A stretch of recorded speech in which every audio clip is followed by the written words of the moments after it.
making content without a real strategy plan, like, you know, the views, the likes and stuff is cool, but like you have to have a real business strategy behind it.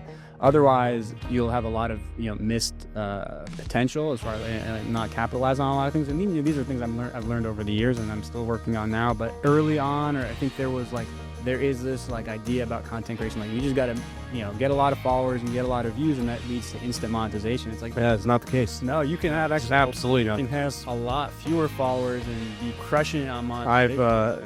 The most I've been paid from Facebook in 1 month. This is the bonuses they did in late 24, in June 24. We were paid $217. I remember I was like, I took a screenshot and sent it to my friend. I was like, bro, I'm about to retire. It was like yeah. $17. I'm gonna show you the screenshot. Facebook paid me from April 1st to April 10th, the bonus that they did, 1 cent.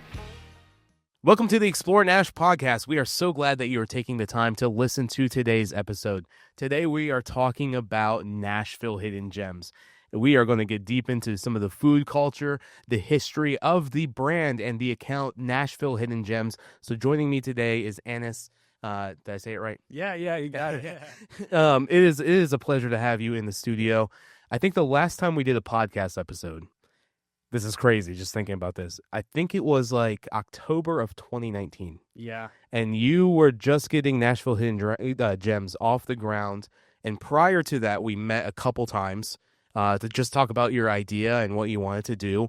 And how has things been for you? You've been all over the world recently. You've been to Mexico this last year. You've been to Yemen, New York City. So like, where's been your favorite place you've traveled to this year? Man, you know, I had a really good time in Yemen recently. I always love going to New York, and Mexico is also like a really special place for me. I've loved all of them, but yeah, I was thinking about that too on my way here, because that was really early on when I was kind of just getting started, and because we at that time we were under 10,000 followers.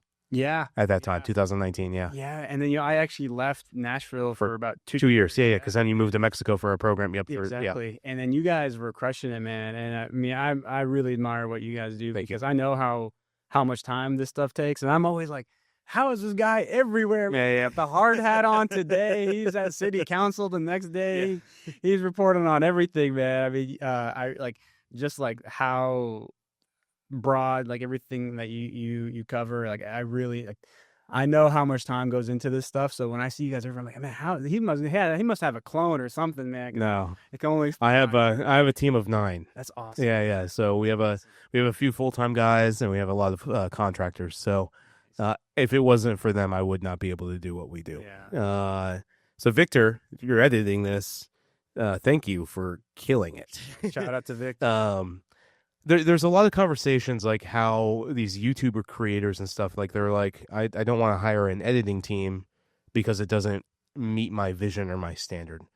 And for me, we brought in an editor when we were a production company years ago. And Victor, he's been with us for almost 4 years now, I think. He's been able to take our vision of the content and then be able to apply it with short form.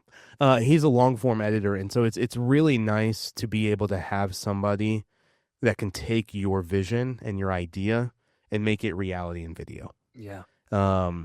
There's like, this is just a little bit more behind the scenes, but like there's times, like I think this week I'm filming for 25 hours this week. Wow.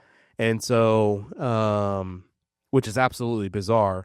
I know you're right now, you're a one-man show, or you guys have a team right now? I bring on some people for specific projects, Okay. But for the most part, yeah, kind of shoot, edit, everything. Yeah, you're doing everything, and negotiations and all of those things. So yeah. where did let's go back to the travels. Yeah.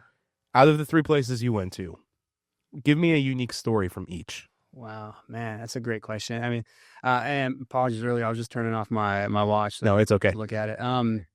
Man, so what was really interesting with New York is when I went up to New York, it was because my friend Akadem, who I went to Yemen with, we had been internet friends for a while, just kind of following each other. He had gone to Yemen the year before I had went, and he went in 2020, I went in 2021, and we we just became friends through that.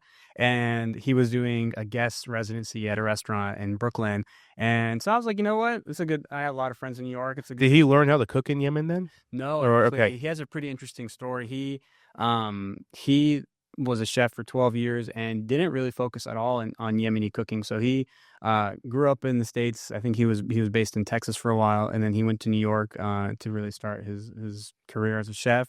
And he was cooking everything but Yemeni food. He was cooking French cuisine, Italian, everything but. Oh, interesting. And then it was when his mother passed away in 2020, and he went to go visit her when she was getting sick in Yemen. After that experience, he really started focusing on Yemeni cuisine. And when I went to visit him, so I got literally straight from the airport. I go straight to his restaurant, and I actually invited this other content creator who I had never met before. And I was like, I'm not even sure if he's even going to see this message, right? But I was like, hey, man, I'm pulling up. Like, if you want to meet me for lunch, like, I'd love to invite you and your videographer to come out. And he came, and so that was my first time meeting Ekrem, was with this other content creator who's like got this rig and he's filming. Oh, that's fun. And I told Ekrem, I was like, hey man, if you ever go to Yemen again, like soon, like let me know. Like, I'd love to go there and like document it for you. It's just something I want to do for you, right?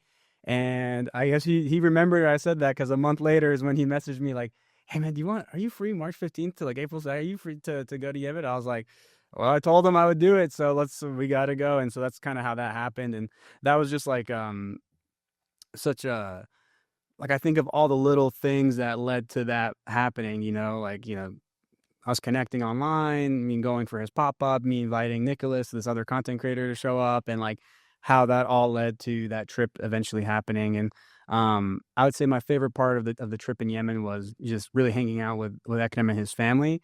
It was my first time going back to Yemen without my family. So my parents, they go back and forth, but they're here right now. And so I'm back home in my childhood home that I had spent a lot of my early childhood there. And then to spend time with his family was really, really cool, because like, they just don't get a lot of opportunities like that, to be so close to someone in his family that, like, we're not blood related, but by the end of it, like, I look at his auntie like she's my auntie, like his grandma, like she feels like my grandma, and that was a really special experience. And like, I'm never going to forget that. And like, I miss them too now. Yeah. What was the most unique dish that you had over there? Oh man, because I've been watching a lot of what is his name? His name's Sonny. I can't remember his YouTube channel. He has about like 11 million followers. But he goes around the world like eating these bizarre cultural foods. Yeah. And recently he's been doing this whole push on camel. And I'm like, whoa. Yeah, camel looks pretty good. So we didn't try any. I know people who have tried it. We didn't get to try any. I mean, there are some foods that I guess people here would consider a little bit more peculiar. None that I had on this recent trip, but like, it's not unusual for people to eat like like cow tongue, cheek, brain. Like, that's not unusual. Or like, what's your favorite part of the cow? Tongue and cheek. Yeah, the tongue is great. Yeah. I can't really do the brain. Okay. Like, it's too chewy. Too creamy. I'm not a fan. But I'm trying to think of what one dish that I could think of that was just really good. I mean, because the footage that you got of that one market, I was like, man, that place looks cool. Yeah. Oh, yeah. So that's probably like some of the best stuff. I love. Because you went during Ramadan, right? Yeah, we were there during the last 10 days of Ramadan, and so during Ramadan, like, it's like completely switches. Everything's like nocturnal. Everyone's asleep. Like, if you walk outside at 10 a.m., you're not going to see a single. Everyone's sleeping during the day. And in the old city of Sana'a, which is one of the oldest like continuously inhabited cities in the world, there's there's like a section of the market where people focus on like what I call like the old, like Sana'a style kebabs. It's like my favorite. It's like really good. They kind of like they cook them over charcoal. Is it more of a lamb beef kebab? Yeah, it's probably a mix. I thought if I could, I mean, it's either lamb or it's a lamb beef mixture. But it's just really good. Like in the Yemeni, like they put this kind of Yemeni spice blend over it. It's like a lot of cumin. Just like it's like a little salt. It just gets. Is it with like a pita kebab, or is it more of a? Yeah. So there's someone who sells pitas right next to them. If you could get pita, throw a little bit of I'm not sure if it's parsley or cilantro, and then like some. We have like a little salsa. It's called salsa. I love that, and then. Another dish that's really popular is we make some dishes that are like a fasa or sarta. So they're in like a stone pot, really hot. They come out like Yemenis. Like if it's not boiling, piping hot, they'll send it back. Like Yeah, everything's got to be warm, got to be fresh. So it's kind of like a stew with a different like there would be like kind of like a beef broth, like a lamb broth in there, a whipped fenugreek. Could be some vegetables, could be some meat in there. Eat that with a pita, really. Oh, Really it sounds good. amazing. Yeah, it's Yeah, really yeah. good. I haven't eaten since like 5 p.m. last night, so I'm like, Man. oh, I'm already hungry. That's early in the Intermittent day. fasting. That's one thing I do is intermittent fast, like 12 to 18 hours a day. Just because of what we do for the food world and everything. I'm like, I can't eat all this food every single day and not do this type of fasting. Totally. Okay, so the New York pop-up, that's really cool. The story from Yemen is cool. Now, story from Mexico, because you went down for a wedding, if I saw correctly. Yeah, okay. And man, Mexico's so cool, man. Because you remind me where you lived in Mexico. Yeah, I lived in 2 cities. I lived in a city called Querétaro for about a year, and then I was in Mexico City for about 6 months. Querétaro is like 2 hours north of Mexico City. Man, I'll just, this is not maybe a specific story, but I'll say something that I really appreciated from getting to live in Mexico was, you know, it's like such a big country with so much like diversity and regional diversity. And I think a lot of times like that doesn't get talked about enough. But from town to town, each region, each state, each little, pueblo, each little village, like it has its own character, and every town like has something that is like its unique thing, whether it's like an annual like festival or parade. Like there'll be a town where they have the annual guava festival because they grow the most guavas in the Oh, world. that's Like, cool. it's just like there'll be all kinds of guava dishes and things and music, or like it could be radishes, it could be anything, like, and there'll be something to celebrate about it. And that's really what I enjoyed the most. To me, what's interesting from in Mexico, I felt like it was kind of this in-between place from like, my 2 different cultural backgrounds, right? So growing up in America, having this Yemeni heritage, and Mexico is kind of like this place where I kind of felt like I got a little bit of both, right? Oh, really? I'm in the same time zone as the US. I'm close to home.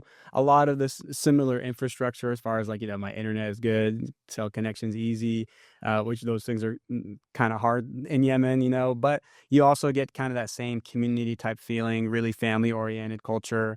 And yeah, I just felt really embraced when I was there. I really enjoyed it, and I miss it. I'm hoping to go back again soon. Yeah. Maybe for the World Cup next year. What is it like? I know you've been doing a couple videos in English and in Spanish. What is it like being a duolingual like content creator? Yeah, man, I really want to lean into that some more, just because it's fun, man. I mean, is it gonna do anything crazy for my career or engagement? Maybe not. But I think, Hey, man, it could end up being a host of a TV show. yeah, sorry, yeah, it could be. It could be. I just think I want to share that type of content. I think like I have a lot of followers whose first language is Spanish, and so and a lot of the places I feature are Latino businesses. So I think it makes sense with my background and living in Mexico and going to these places. I'm trying to hold myself accountable to at least do like 2 posts a month in Spanish, just because I enjoy doing it, and it's fun, and the Latino community in Nashville is like growing so much. That's and huge. yeah, huge, and I Huge. feel like it's really now like getting into like a second stage, right, where people are more established, they've been here now, and now they're really like Second generation. Yep. And like doing things like for the community, right? You're seeing more like different group meetups, different businesses, different festivals that give that space for that community to celebrate their culture, their heritage, and I think that's really beautiful. So where did the concept of Nashville Hidden Gems come from? Yeah, so my family's business is in Antioch. It's actually a Hispanic supermarket in Antioch. Crazy story how my family ended up in the Hispanic grocery business, but it kind of just happened as the Latino community in Nashville started growing. Slowly started catering like having more grocery products for that community. And so I'm working there on the weekends growing up as a little kid. And I'm also like sometimes going to the Kurdish mosque for my Arabic classes on Sundays. And so I know I'm growing up in this Nashville, seeing how diverse it is, seeing how many different communities we have. And then for college, I actually ended up going to Belmont. So I'm at Belmont. I was really grateful to have a great scholarship to go there. And Nashville's in the middle of this like huge boom, right? And I felt like that side of the city just wasn't being talked about a lot. I mean, anything that wasn't really like downtown or the Gulch wasn't being talked about a lot at all, really.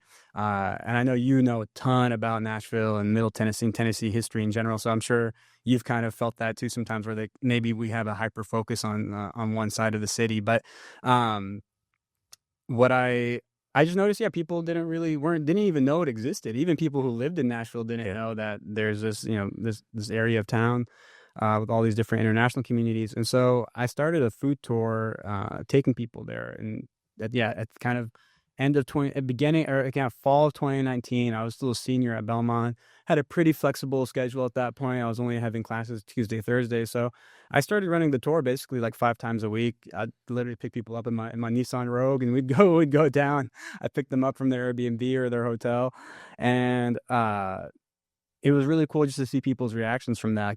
Some people were like, "Hey, I've been to Nashville like 10, 15 times, and I never knew this was here." And only really like 10, 15 minutes from downtown. If we're talking about like, It's bizarre when you look at a map of Nashville, the cultural differences within the circle. yeah, totally. Yeah. Totally.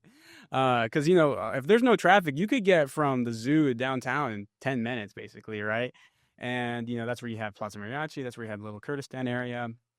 And You have Odessa. New York Times just said is the best restaurant in the United States. Yeah. Have you tried their new burger and pizza concept? No, I haven't. They've been trying to get me to get out. Yeah. We just filmed there last week. The burger that's wrapped in the pizza dough. It's a lamb beef combination burger, and then they inject cheese into it. It's it's pretty bizarre, but it's good. Yeah, I'll have to go try that out. And so, so I started that. And then I remember at some point it really picked up, and I was running it like twice a day on the weekends. I mean, my capacity at the time was the 4 people that could fit in my Nissan Rogue. So it's not like I was taking these crazy large groups or even making like crazy amount of money from that tour, but it was just something I was really enjoying. And as a college kid, it was great money.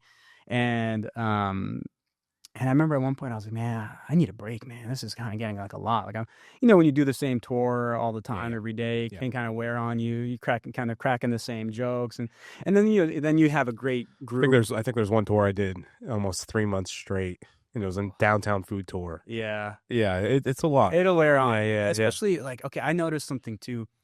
I love my Midwesterners, right? But they kind of would start off really kind of shy and not so out there. And so like I would finish a tour sometimes and I'd be like, man, I don't think they really enjoyed it, right?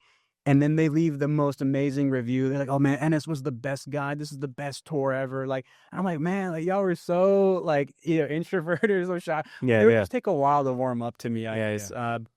But and I met some amazing people doing that. But then I remember, I need this break. And I knew I was graduating in a few months, and I had already had those 2 grants lined up to go to Mexico, right? So this is now like February 2020. So the wrong time to be in the tourism hospitality business, and then the wrong time to have any international work, grant study plans at all. So that year, I still graduated, but everything kind of got put into limbo, right? We weren't sure if the grant to Mexico was still going to happen or not. They just kind of postponed it indefinitely. They were saying maybe you'll have to reapply, maybe you won't. And so, at the time, restaurants were really struggling. So I just started to use the page I had, which, at the time did not have a big following. But I was like, let me just go highlight some of these other mom and pops. It doesn't have to be in the South Nashville area. And it doesn't necessarily have to be an immigrant-owned restaurant either. Just, kind of trying to support the local businesses. And the page started to really grow from there. Kind of that was probably the first initial like growth phase I had back when there was still no video really on Instagram, no reels, still very much photo focused, and I still wasn't in the content at all. It was just photos of food and like my name and my face not associated with it at all. I think maybe the first 30 posts, sometimes it was literally just like a selfie with me and my tour guests. It wasn't really anything like what it is today. And so then the tour, we kind of shut that down for a little bit.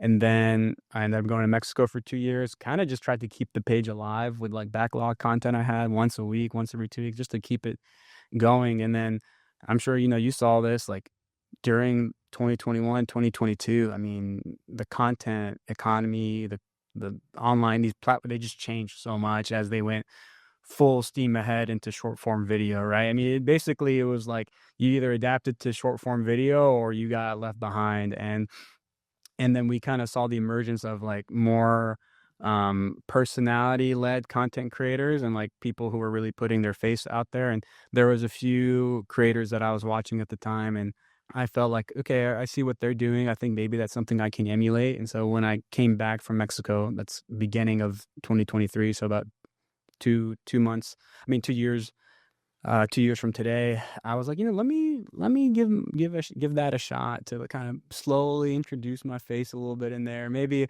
I'll just start with a voiceover. Maybe I'll just be in the video for a little bit before I do any real. Were you nervous? Oh man, I was so nervous, man. I still get nervous, man. I mean, talking to camera is hard, man. It takes a lot of practice. It gets easier with time, but I mean, I still do a lot of takes before I get the one that I like, and I'm trying to get better at just, going with the flow. And well, walk me through your process, your creative process.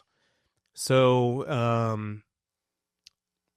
how do you choose the places, if you don't mind me asking? Yeah. And then, like, okay, how do you come up with your hook? What's going to be your first visual? Walk me through that whole process. Yeah, man. So there's definitely definitely a shot list of stuff that I know I'm always gonna want to get right. Definitely want to have like some sort of establishing shot of the spot. Mm-hmm. Definitely like interior shot just to let people know what it looks like. And then there's always like the hero shot that I have in mind, right? So whether that's gonna be like something with some movement in it, is it like showing a cross section? Is it like something being made? It depends. I'll be honest though. I mean, I don't plan out my content that far in advance as far as like really knowing it's something I want to change because I don't know. I kind of dealt with both ways. At some point I had everything planned, and then it would just get to that day, and I'm like, oh, I'm not really in the mood to go to this like sushi place today. I'm not really in the mood to yeah. And for me, like, I don't know, like eating out meals, it's like such a like how I'm feeling affects me so much with like how much I enjoy that meal. So there's been some times where maybe I didn't have a great experience at a place. I'm like, was it the place or was I already just not in a good mood when I went there? And so I try to go when I'm really like, man, I'm really craving this place right now. I really want to try this spot. So a lot of it is kind of spontaneous, but I do always kind of have a list in my head of like places I want to go to. And I kind of look at what I've posted about recently and try to make sure like I'm still giving a good variety of spots, right? So if it's like been a while maybe since I've featured like an East Asian cuisine, maybe I'll do that. If it's been a while since I've been to like a old school Nashville mom and pop, maybe I'll do that. And kind of just see what my schedule's looking like. But I mean, these days I'm trying to do more talking to camera stuff, but sometimes too, once I get the footage, I'll kind of like trim it down to the selects, and then I'll make the voiceover there. And I'm trying now to just be a little bit more creative with it, a little bit more, just push myself with like the storytelling, the visuals. Yeah, I like the piece that you did.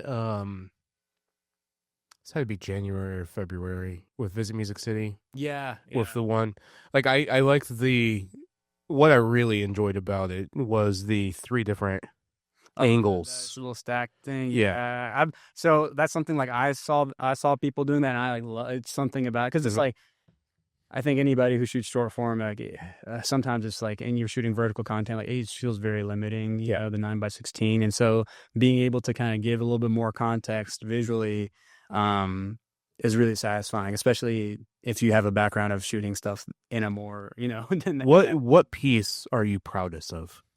Oh man, that's a good question, man. That's a good question. Because I ask that question to myself and my team all the time, and I'm like, well, we also release 1 to 4 pieces of content a day, and I'm like, oh, that's a lot of content. I don't know how you do it. That I mean, I know you guys have a team, but even then, I still don't know how you guys do it. I really like. I know that it's a lot of consistency, discipline, strategy, planning. Like, we are planned out for the next like 2 years. That's amazing. Yeah. That's amazing. I got to sign up for your coaching after this, man. Your mastermind after this. Man, I'm trying to think recently. I liked this video we did with Taylor, with Vivek from Taylor. That was really cool. Kind of a higher production quality on that one.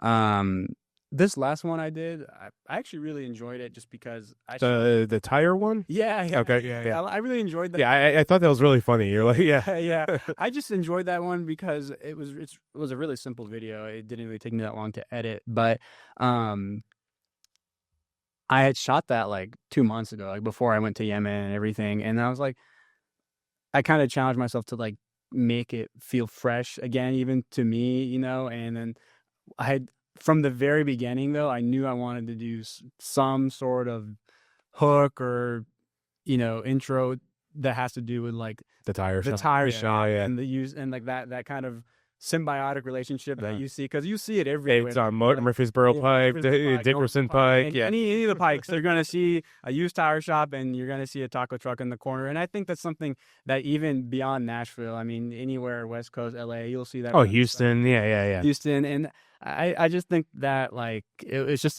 everyone kind of sees that and knows like it's funny to finally like just name it and put it out there and that place, I literally just went there. I didn't tell them I was going. I just went. I don't know. I think I just seen it there. You don't see a ton of taco trucks on in East on Gallatin. Oh, okay. And yep. I always confuse that with the one that's right on Nolensville Pike next to that Burger King. And there's a Nissan dealership, the Burger King, the taco shop, the tire store. Yeah. There's a ton of those, man. Like Nolensville Pike has so many. I haven't even gone to half of them, and I think what's hard is unless someone tells me, hey, this specific place is doing something different. I don't know how to pick. Like sometimes I do get a call, I get something in my chest. It's like you should check that place out. But it's hard to know. Okay, well, who's really doing something different out here, and who's really just out there to be out there? Yeah. But I enjoyed making that video just because it was fun, and I forced myself to just get it done and put it out there. And like really, you can't. It's hard to be a perfectionist in this job in this career because, I mean, short form is kind of a merciless, world, right? Like the thing that you spent 10 hours on is the one that gets like the least amount of 5 views, 5 views.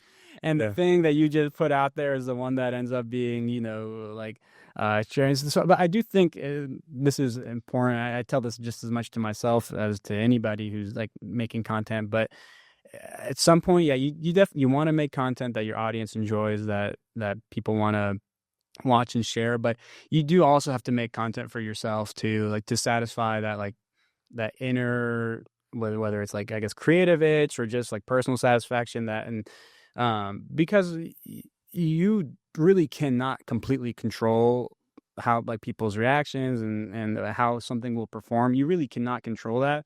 So if you didn't enjoy the process of making it and you're not just proud to watch it yourself, then after a while you'll probably burn out. How do you prevent burnout? Man, right now I'm working really hard on limiting my screen time actually, because I think, and I mean, it's bad. Like it's very bad, very, very bad. For a while, I kind of used this excuse that, hey, Instagram is my job. Like being a content creator is my full-time job. So I got to be online all the time. But then I realized I was like, do I really need to be online all the time? I mean, to actually put out a post only takes, so much time, right? And I do go to Instagram to find inspiration a lot from other content creators, but that also like, I can do that in a specific allotted time that, hey, this is my 30 minutes to go for idea generation, to see what's kind of trending right now, see what kind of, maybe there's some audios I want to use and want to save, put in a separate folder, versus like just checking it all the time, obsessively. And for me, it is obsessive. I mean, man, like if I don't really get this under control, they'll probably have to check me into rehab at some point. It's not that bad, but I do think like there's a lot of like research coming out about this now. It's nothing new that I'm talking about, but what these platforms are doing to our attention and stuff, like if you are someone who's also if you're a creator and you're also a consumer, like you have to be really, really intentionally take serious measures to maybe have a day of very minimum screen time, right? Like you were saying, like, what do I do to avoid burnout? I mean, when I'm really feeling like, man, you know what, I'm just been on my phone too much. I'll just turn it off. I'm like, I'm not that important that anyone really, really needs to reach me, like, and like, that way. And sometimes it's like letting yourself take that break from all that stimulation is what then eventually leads to you having like the more creative ideas, the better ideas, having more clear ideas of like strategy and what you want to do. Because I'm sure, I think this probably more than anybody, like, making content without a real strategy plan, like, the views, the likes and stuff is cool, but like you have to have a real business strategy behind it.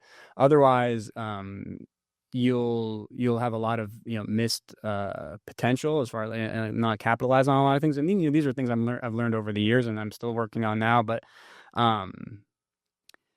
yeah, I think early on, or I think there is this like idea about content creation, like you just got to get a lot of followers and get a lot of views, and that leads to instant monetization. It's like, Yeah, it's not the case. no, you can it's absolutely you not. can have a lot fewer followers and be crushing it on monetization. The most I've been paid from Facebook in 1 month. This is the bonuses they did in late 24, June 24. We were paid $217. Nice. Yeah. I remember I was like, I took a screenshot and sent it to my friend. I was like, bro, I'm about to retire. It was like yeah, $17. I'm gonna show you the screenshot. Facebook paid me from April 1st to April 10th, the bonus that they did, 1 cent. Yeah, 1 cent. It's like at that point, yeah, just take. Yeah. Just like it's more expensive for you to send that email, than it is what you just paid me. Totally. It's very fascinating talking about like the focus and like the how social media has affected our focus. I have a 18-month-old son, and we have a no screen policy in the house. He gets basically 30 minutes a week to watch Winnie the Pooh. Nice. That's it. But he has a better focal length time span than I do. Wow. And he could focus on like playing with his truck for 20, 23 minutes. Yeah. And it's just, he's with it. You ever get jealous of that sometimes? Because sometimes I'm like, man, I wish I could be a kid again and just go outside and.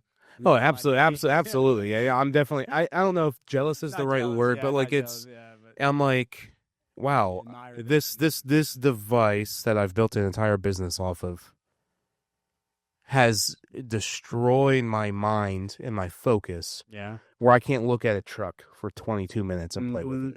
Yeah. It's convicting. Yeah, totally. And so like when I'm with him, I try not to be on my phone. I set it in another room. Like I'm trying to be with him, be with my wife. And so it's, where do you think social media is going?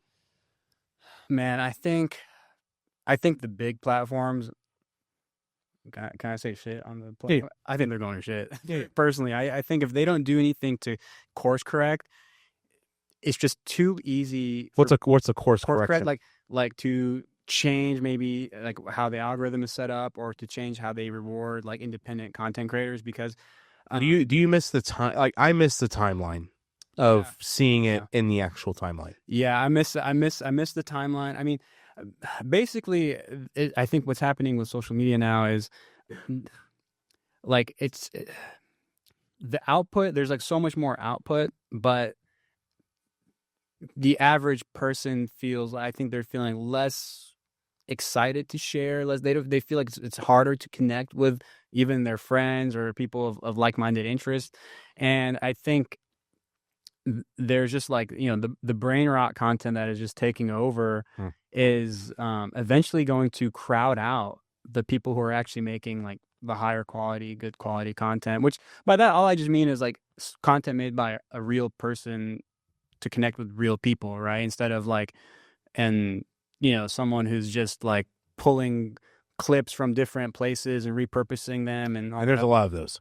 A ton. And AI is going to just accelerate how fast that goes, because like in the past, that would have taken someone actually like taking the time to pull stuff together or hiring whatever. But now you can literally just have the AI do it, and like they're just doing a numbers game. They don't care if they're just going to put out 100 videos, whatever. They need these clip sites and stuff. But I think what we'll see though, and what we're starting to see is the emergence of different platforms. Some of that have already been around, but are now kind of getting this like, second wind. I think like Patreon, we're seeing it really start to find more of a foothold where you have a lot of independent, especially of like independent journalists on YouTube. Mm-hmm, yeah. Totally, yeah. So YouTube, I think so you're seeing either people doing more long form on YouTube, and everything taking people to like a more a place where you can really feel like you own your audience, right? Whether that's Substack, whether that's Patreon, or right? Email list, 100%. Because I think anybody on these platforms at some point you realize, all they really care about is the bottom line at the end of the day. But I do think they're going to regret it. I do think eventually, once nobody is really that excited to be on those platforms anymore, it's gonna be too late to like fix it, because like once something is now no longer cool, no longer trending, it's hard to get it exciting for people to use again. I mean, it's like apps come and go all the time. Platforms will come and go all the time. Have we seen something as powerful as like the current structure of like Meta and all the different things? Probably no. I don't think we've seen that in the past. And I still think they're valuable tools, but I think most people will start to see them as like lead generation, top of funnel, and more of a discovery platform to get people to their Patreon, their Substack, their email list, where they can really have more of that direct, like one-to-one connection. And I'm sure you're familiar with like I can't remember the name of the guy who coined the term, like the 1,000 true fans, like model. Gary Vee. Yeah, so I think we'll see more of that moving forward, right? Where less of a focus on maybe virality and just reaching as many people, but really finding the community who connects to your content. I think for content creators, it's like, finding different ways to monetize and to, create, whether it's digital products or services. I think that's going to be really key. And all the same things that still apply to any business will apply, right? Are you solving a problem for people? Are you, is your communication clear? Is this something people are willing to pay for? All those things will apply. And I think that's going to be the future. I think that's the direction things are going in. With all that in mind, where are you going? Yeah. If you don't mind me asking. Oh, totally. Yeah. So like because like I noticed that you started another account. Yeah, I did. Okay. Yeah. And with that, okay, it's so interesting, right? Because there's a part of me that I want everything to be able to exist on one page, but it's really hard. It's really hard. We have that conflict all the time. Especially, I think you and I can relate to this when you have a very local audience, right? A very like local Middle Tennessee based audience. There's actually, there's a ton of value that comes to having a local audience, right? I mean, in a way, you're like, I feel like content. Well, I think one thing from the outset, that looked really successful for you was your live events. Yeah. Like that you hosted over the last couple months. So yeah. It's funny you mentioned that because a couple things happened in the last week where I was like, at some point last year, I was planning a really big food festival, and then just some things came up, some dates didn't work out, and then like I just ended up postponing it. Yep. And then like so much time has gone by, and I was like, wait a minute, why did I not, try to do that again? So I'm like in the process of planning a live event now, because I totally agree. I think when you have a local audience, like, obviously you want events to make money and to be profitable, right? But early on when I was doing some of these events, just the purpose of it for me was to build that 1,000 loyal fans, right? The people who feel like, man, a real connection, one-on-one connection. And so like I did some of the restaurant ones where that Maymax one looked really cool. Maymax great, right? Yeah, they're fantastic. And some of them I didn't make $1 off of them, right? I lost money sometimes, right? From just like what I put into it, and sometimes I printed out some stuff and whatever for the event. But I feel like what I gained as far as like audience, like loyalty, engagement was really valuable, and then also just like learning for the next events. And the next event I want to do would be something like a little bit larger scale, multiple vendors. But yeah, for me, I think definitely live events is definitely a place for as far as like what monetization looks like. Because last year, I would say like 80% of what I made was from brand deals. And I'll be completely honest, like it wasn't until the last quarter of last year I was like, it's not looking good. But then some things kind of came back to back, and that like set me up nicely to start this year off. But it's still not like it's not like a reoccurring revenue sort of thing. I think for content creators who are in certain industries, I think being able to establish a really good relationship with a brand and to kind of move into more of like not necessarily in-house, but to have like a monthly partnership is definitely like the way to go. And I think some brands are starting to lean that way and they see the value in that. But ultimately, though, you do want to have income streams that are independent of any brand um, and income streams that are independent of videos. yeah. Because what's happening now with Revolve, the makeup company, and all these things, these massive lawsuits, or the huge Sony lawsuit that just hit a bunch of creators. There's so many things happening behind the scenes. Yeah, tell me more about it. I'm not. I don't know how publicly I can talk about the Sony lawsuit. There was a massive lawsuit between Sony and Marriott. Okay. The hotel brand. And basically what ended up happening was AI scraped all of these creators' music. And there was a bunch of conflict. I don't know the rest of it, but there was a bunch of conflict between creators, Marriott, and Sony not paying for the licensing agreements from Sony. And so trending audio, like you're like, okay, do I use trending audio on this stuff? Like there's so much that you have to weigh. Yeah. And then you call a lawyer and you're like, oh, it's $600 an hour to talk to you. I guess my lawyer is going to be AI today. Yeah. ChatGPT. Yeah. Yeah. So it's a very interesting dynamic, and we're always trying to find income streams outside of our content. Yeah. And we've tried a couple different things. Explore Nash Text Club, $5 a month, or $4.99. You will get discounts at anywhere from 4 to 25 unique discounts in Tennessee, or not discounts in Tennessee. The Explore Nash Text Club, $4.99 a month. You will get 4 to 25 unique discounts at 25 restaurants in Middle Tennessee. Some of the deals that we had: Gold's Deli, buy one, get one free. Sindor, we have a free dessert. Joshin, free dessert. So much more coming. Explore Nash Text Club. There we are. We had to do a little pitch for it. Yeah. Really, I mean, and I think like just like you said with that, I mean, really finding ways to deliver value, right? I think it takes like a lot of like, you have to be creative. I mean, the other thing I'm kind of starting to look into now is doing more, moving into like a kind of content strategy type of role. Cause what are your thoughts? Yeah. I get this all the time. What are your thoughts on just restaurants posting photos and videos of their foods? I've told operators this multiple times. I'm like, guys, you got to tell your story. Dude, okay. I literally yesterday was on 2 calls telling people exactly that. I'm doing some free consultation calls just to help some people out and to kind of see, okay, like, do I have like the knowledge base to kind of help these people? And like, it's so interesting. A lot of people, they don't feel like they have an interesting story to tell, right? And then they just tell me, they'll usually be talking to me for 30 seconds about their background and how they started the business. And I'm like, do you know how interesting that is? Do you know how many people can connect to you way more on the fact that you're someone who used to be an engineer and now you're doing this type of business? And like that connects to a aspirational part of people who, that part of people who just want to support someone who's pursuing a dream, like you're really never going to be able to compete on like product, right? I mean, at the end of the day, like the food is food, and like it's very like unless you're doing something particularly different, you have a different technique, you're sourcing an ingredient that no one else can get, like you're really not going to be able, or you have like, a world-class famous chef, like you're not going to be able to differentiate just off of those pictures of food and stuff.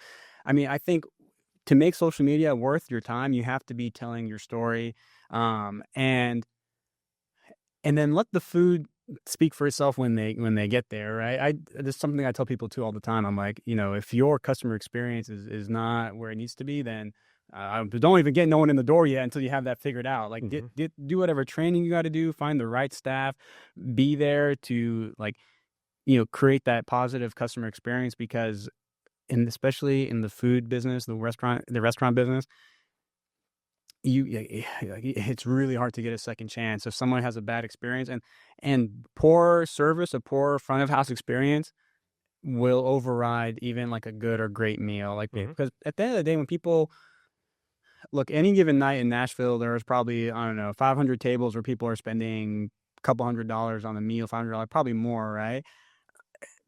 People are, even if the economy goes down, people are still going to be out there spending money. But when people spend that type of money, even if they're spending $20, right? What's more important than like how good the food was like they feel like their time was respected and they were welcome there, right? Well, especially because they worked hard for the $20. You're right, exactly, right. And so it's like, nothing's worse than like going out to eat and feeling like, oh, I feel like I chose this restaurant out of 1,000, and I feel like they ain't really want me to be here. You know what I mean? Yeah. It's like I didn't feel welcomed by the staff, and I mean, and trust me, I understand how hard it is working in the food industry. I'm not saying you got to like, cater everyone's all these little needs, but I do think at the end of the day, it is the hospitality industry, and it is about creating a welcoming environment, right? So, but I do think.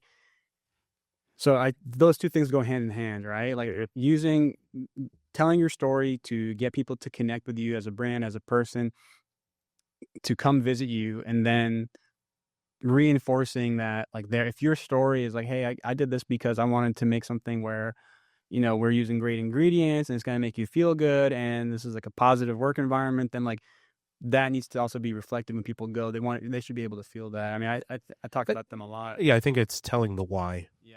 So especially like why are you sourcing from that farm? Mm-hmm. Why does that matter? Yeah. Why does it matter that you're getting your beef from East Tennessee? Like and so that's a free class for you guys that we just right. And you know who we gave you who guys crushes that?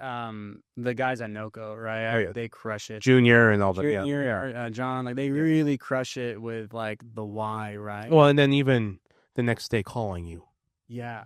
Like they just go above and beyond. Right. Yeah. And that's all like really actually old school business stuff, right? Like, calling sending the thank you letter, that's like old school stuff, but it still works today because it's, yeah, man, wow, you cared that much. And that's, it's not easy to execute that level of hospitality, right? And that's why they're crushing it and they're doing so well. But, I think sometimes people focus on all the other things and not the main thing, which was just like make people feel like they're welcome and that you want them there. Very few places like the food is so good that people don't care how the service is, and it's like there's only really a few places where like the food is gonna do all the talking, all the marketing, everything, like and I think it's harder in today's age when there's so much competition to like stand out like that, What's been your most impactful piece of content? As far as like outcome for the business and stuff, or? Outcome from the business or from like an audience perspective. So maybe both point of views. Yeah, that's a good question. I think we did a video with Roberto, who does Leche de Tigre at the Wash. Yeah. And I think telling his story was really, I love the really food. cool. His food is great, and telling his story about how like he, like worked in different restaurants when he got here, and then how he used to like FaceTime his mom to, get her idea for her recipe for something, but then how he still wants to do it his way, and that was really, really special. Another piece of content I really liked, I'm trying to think. I think when I go to some places where people are like, man, like, I'm so glad someone went and told that place a story because like no one's talked about that place before. Those always mean a lot. Yeah, so I think the ones I like to do the most really are like the ones places that have been around that are established, but like, with all the new places that are opening up, it's hard to stay relevant, and so just look at what happened with COVID and how if restaurants didn't adapt with technology for deliveries and to-go orders, they closed. Yeah. And there was hundreds of them. The event I did at Vienfa, that was really special too because they've been around for I think like 12 years now, and they were like, we've been open for 12 years and we've never done something like this, right? And to like have the whole family came out and was there, and like had some videos together, some pictures together, and just that image was so special. And just like how, man, they treated that, man, like we set the price, and I told them, like, I'm gonna I all I needed was a little bit to cover some of the like print materials I was getting, to keep the rest, and then they kept adding more and more food that they wanted to make. Wow. Like I'm trying to think, like, I mean, are you guys even gonna make any money from this? But they're like, no, but like if people are coming and they're spending this money, and it wasn't even a lot, it was like $40, right? They're like, well, they have to have this, and they have to have this, and they have to have this. Like they really treated it like people are coming to their house to eat, and they want to really make sure they have a good, great meal, and that was really cool, just to give them like a place that normal people might look at as like, kind of just this mom and pop, and to kind of use my platform to give them that space to like, show that like there's more to this place than it just being like a affordable spot, or this makes this one type of food, but like there's more to that story there. What's the biggest thing you've learned about yourself creating content? That's a good question. Man, I think for me it's really important to be like purpose driven and purpose oriented, and to feel like like I'm doing things in like a dignified way, and to like and to show. Yeah, I think that's really important to me, right? Is like not getting lost and like chasing things and wanting things to be a certain way, but like really, it's been really important to me this year, and honestly it's been the last month or two where I've kind of slowed down on the output, just because I was traveling and everything, and I want to take some time to be a little bit more strategic about what I do in the future. But yeah, like I'd rather really honing in on like, I really would rather, I never really thought that I didn't grow up with this ambition of like, oh, I want to be like a YouTuber or a content creator. Like I want to have I never really sought that out. And I think what that looks like for me is like, I really would rather have like a deep connection with a way fewer people than like to pursue like a really, really massive audience where I feel like, oh, I don't really feel connected to them. I don't feel like we have a connection. Like, and it's interesting, when I was talking to a business owner the other day, and they're like, oh, I feel like if I talk about my story that people aren't going to care. I'm like, well, if they don't care, then like you don't really want them as your customer anyways. If they don't care that you go out of your way to source the best ingredients, if they don't care that you spent all this time researching this, then and so I think that's something that like anybody who makes content on the internet, if they didn't already know, they learn eventually, is like, you can't please everybody, and so really hone in on like who is your audience, and like who is like your tribe, your community, and connect with those people. And I think that's kind of where I want to lean into more this year, is like doing more events, doing more of these things. And like I think if I do that, like, and I create the systems in place, I think everything else will kind of take care of itself. Where do you see Nashville going? Man, because you've been here most of your life. Yeah. You went to college here, which is very rare. You're technically not. Are you considered a unicorn? Because you weren't born here, right? Yeah, no, actually, I was. So it's interesting. So I was born here, and then when I was 2, we moved to Yemen, and we came back. How long were you in Yemen for then? For 4 years. Okay. And then I came back. We came back 2004. So you speak three languages? Yeah, but my Spanish is way better than my Arabic now. Oh, okay. Okay. Okay. So you technically you're a Nashville unicorn. Yeah. So where do you think Nashville's going? Man, there's things I'm excited about for Nashville, things I'm concerned about. I think what I'm most concerned about is, Nashville losing its identity, and certain neighborhoods losing their identity. Because of overdevelopment or more of... I mean, cost of living, I think like cost of living for not just residents, but businesses, I mean, like... Well, I was talking to a guy a couple weeks ago, and there's a downtown location that's going for $152 a square foot.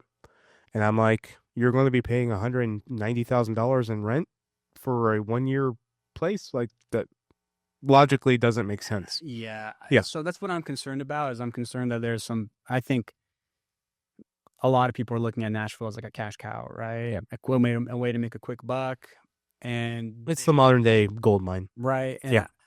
those people don't care about the communities, the general quality of life for people. I mean, and I think like there's a lot of people who will like hate on downtown and stuff, and I get that. I mean, I think at this point, I look at downtown as like that's just a place that is just.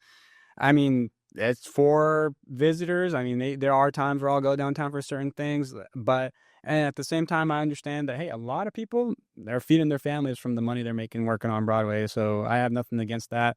Um, but for the rest of the areas of Nashville, I mean, there's some things I see that I think, are positive things that are happening, and some things where I'm just like, man, I am a little bit concerned that like, in 10, 20 years, like this area might not have an identity anymore, especially if we lose like some of the neighborhood anchors and stuff and just establishments that have been around for so long, there and and then even like just how people perception is so important too, how people both residents and outsiders perceive a place, right?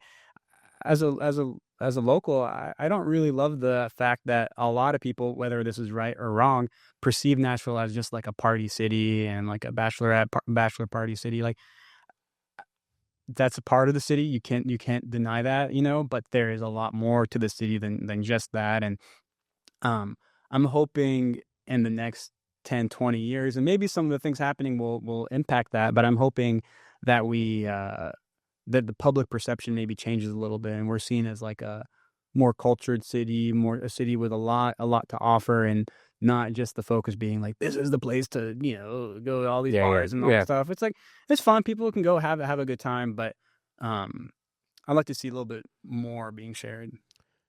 What is your perfect itinerary? So like if you had a Saturday and you're like, I have $500, I just want to go experience the best of everything. Yeah, man, that's a great question. Okay, I'll probably and if I'm trying to see a few neighborhoods too, so I'd probably start the day maybe Bicentennial Park, go to the farmers market, see what's going on with the vendors. If I want a really good cup of coffee, I love No Free Coffee in North Nashville. I think it has some of the best specialty coffee in the city.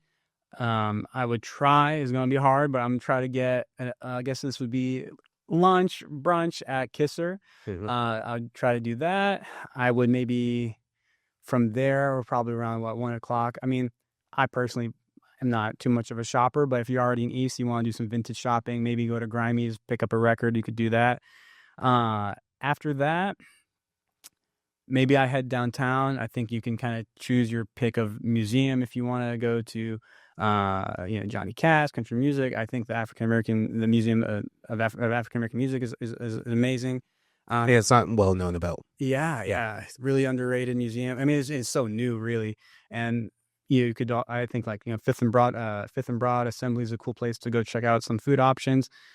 I would go to Centennial for sunset. I really love Centennial Park on a good day. It's just like you get to see basically like a slice of what Nashville looks like, right? You see families of all different backgrounds. You can almost always guarantee you're going to see someone getting proposed to, someone taking wedding pictures, something like that. And then you see the college students. I think it's just like a great way to see like, okay, people out and about. And it's one of the few like large public parks that we have in the interior of the city.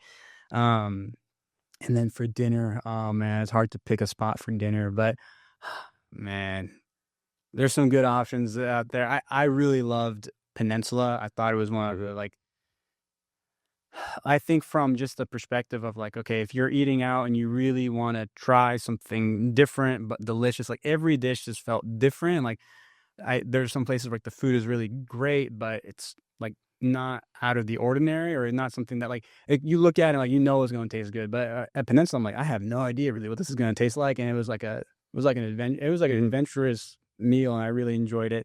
And I know they got a James Beard nomination recently, so really congrats to them. For Chef Jake over there. But and then man, late night, you got Rudy's. Rudy's is a great spot. So many venues in town. I think I'd finish it with the show. going to Rudy's, or there's so many great venues that you can choose from. I think that's a good way to end it. If I can add one more thing in the morning, I do think Arnold's is a great place to go. That's like when people ask me, oh, where should I go? I'm in Like for Saturday brunches where they're Saturday doing the brunch, Sprite yeah. or the 7-Up pancakes. Yeah. Yeah, man, it's so good, man.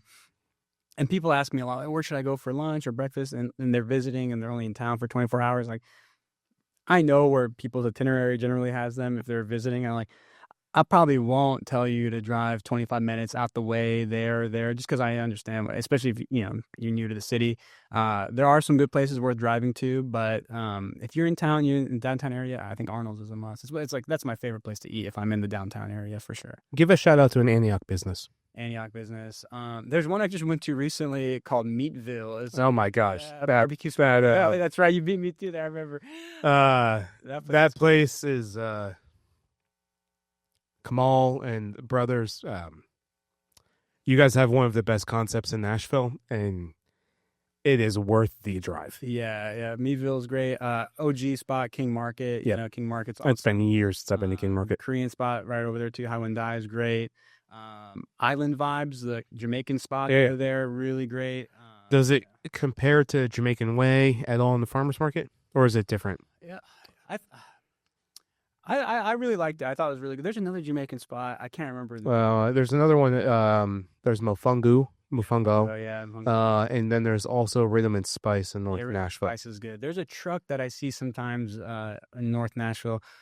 The Jamaican place, like the trucks, like sometimes the hours are a little yeah. Always exactly what they say online, but Island Vibes I think has been around for a long time. Yeah. So those are some of my favorites. Well, if you had any closing thoughts, what would you tell my audience? Man, I mean, Nashville is a great food city. I think it's hard because I know we've lost a lot of great places in recent years, and it's so hard right now for mom and pop business, for independent restaurants. But there's a lot, and I'd say for especially people who have.